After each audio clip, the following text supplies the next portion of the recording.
Hello friends, આજે હું તમારી સાથે શેર કરીશ ગુજરાતીઓના ફેવરેટ એવા અળવીના પાત્રાની રેસીપી। જો તમે મારી ચેનલ પર નવા હોય તો મારી ચેનલને સબસ્ક્રાઈબ કરી લેજો અને બેલ આઇકોનને ટચ કરી લેજો, જેથી મારી ચેનલના નવા નોટિફિકેશન તમને મળી રહે। તો ચાલો રેસીપી શરૂ કરીએ। તો એ માટે મેં અહીં ફ્રેશ અળવીના પાન લીધેલા છે। પાત્રા બનાવવા માટે પાન ફ્રેશ યુઝ કરવાના છે। તો અહીં એક પાન લઈ અને તેની આ જે નસો દેખાય છે તે આપણે કાઢી લઈએ। તો પાટિયા પર મેં એક પાન આ રીતે મૂક્યું છે અને પતળા ચપ્પાની મદદથી તેની બધી જ નસો આ રીતે આપણે કાઢી લેવાની છે। પાનની નસો કાઢતી વખતે એ વાતનું ખાસ ધ્યાન રાખવાનું છે કે પાન ફાટી ન જાય, એ માટે ચપ્પાની મદદથી ધીરે ધીરે પાનની નસો કાઢવાની છે અને ચપ્પુ એકદમ પતળું લેવાનું છે, જેથી પાનની નસો એકદમ સહેલાઈથી નીકળી જાય। આખા પાનની નસો નથી કાઢવાની, ફક્ત જે ઉપરની બે અને આ એક નસ દેખાય છે તે જ કાઢી લેવાની છે। ત્યારબાદ આ રીતે તેના પર વેલણ હળવે હાથથી ફેરવી લઈએ, જેથી પાનના બીડા સારી રીતે વળી જાય। હવે બધા જ પાનની મેં અહીં નસો કાઢી લીધેલી છે। તમે જોઈ શકો છો મેં અહીં બધા જ પાનની નસો કાઢી લીધી છે। હવે મિક્સિંગ બાઉલમાં 1.5 કપ જેટલો ચણાનો લોટ લઈએ। તેમાં 1 ચમચી લાલ મરચું પાવડર, અડધી ચમચી હળદર પાવડર, સ્વાદ પ્રમાણે મીઠું, 1 ચમચી ધાણા જીરું પાવડર, 1 ચમચી જેટલો ગરમ મસાલો, અડધી ચમચી અજમો, અડધી ચમચી જેટલી વરિયાળી, 1 ચમચી જેટલા તલ, 2 ચમચી જેટલો ગોળ કતરીને લીધેલો છે, 1 ચમચી આંબલીનો પલ્પ એડ કરી લઈએ। હવે થોડું થોડું પાણી એડ કરતા જઈને બેટર તૈયાર કરી લઈએ। પાણી થોડું થોડું જ એડ કરવાનું છે, નહીં તો બેટર વધારે પતળું થઈ જશે। અને તેને મિક્સ કરી લઈએ। તો મેં અહીં થીક બેટર તૈયાર કરી લીધેલું છે।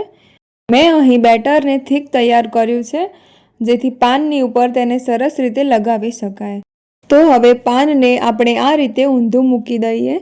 જે સાઈડથી આપણે નસો કાઢી હતી તે ભાગ પર ચમચાની મદદથી બેટર મૂકી અને તેને હાથથી આ રીતે લગાવી દઈએ। થોડું થોડું બેટર એડ કરતા જઈને આખા પાન પર મેં અહીં બેટર લગાવી લીધું છે। આખા પાન પર બેટરને એક સરખું લગાવવાનું છે। હવે બીજા પાનને એ પાનથી ઊંધી રીતે મૂકી દઈએ। આ પાનને પણ જે ભાગ પરથી નસો કાઢી હતી તે ભાગ પર બેટર લગાવી દઈએ। હવે ફરીથી પહેલું પાન જે રીતે મૂક્યું હતું એ રીતે મૂકી અને તેના પર પણ બેટર લગાવી દઈએ। તો મેં અહીં ત્રીજા પાન પર પણ બેટર લગાવી લીધેલું છે। બધા જ પાન પર બેટર સારી રીતે લગાવવાનું છે। બેટર એક સરખું લગાવીશું તો પાનના બીડા સારી રીતે વળશે। હવે ચોથું પાન પણ મૂકી દઈએ। ચોથું પાન મેં અહીં નાનું લીધેલું છે અને બીજું પાન જે રીતે મૂક્યું હતું તે રીતે મૂકી અને તેના પર પણ આપણે બેટર લગાવી દઈએ। હવે પાનની સાઈડો આ રીતે વાળી લઈએ અને તેના પર થોડું થોડું બેટર લગાવી દઈએ। હવે પાનની બીજી સાઈડને પણ તે જ રીતે વાળી અને તેના પર પણ થોડું થોડું બેટર લગાવી દઈએ। હવે સૌથી નીચેની બાજુથી પાનને લઈ ઉપરની સાઈડ લઈ અને રોલ વણી લઈએ। રોલ વણતી વખતે તેની ઉપર થોડું થોડું બેટર લગાવતા રહેવાનું છે। અને હવે સૌથી ઉપરના ભાગ પર થોડું બેટર લગાવી અને રોલને વાળી લઈએ। તો મેં અહીં રોલને વાળી લીધેલો છે। બીજા રોલને પણ આ રીતે વાળી લઈએ। હવે સ્ટીમરમાં મેં પહેલેથી જ પાણી ઉકળવા મૂકેલું હતું, તેની પર પ્લેટ મૂકી અને તેલ લગાવી લઈએ અને જે રોલ તૈયાર કર્યા હતા તે મૂકી દઈએ। રોલ મૂકતી વખતે 2 થી 3 સેમીનું અંતર રાખવાનું છે અને તેને ઢાંકીને 20 મિનિટ સુધી કૂક થવા દઈએ।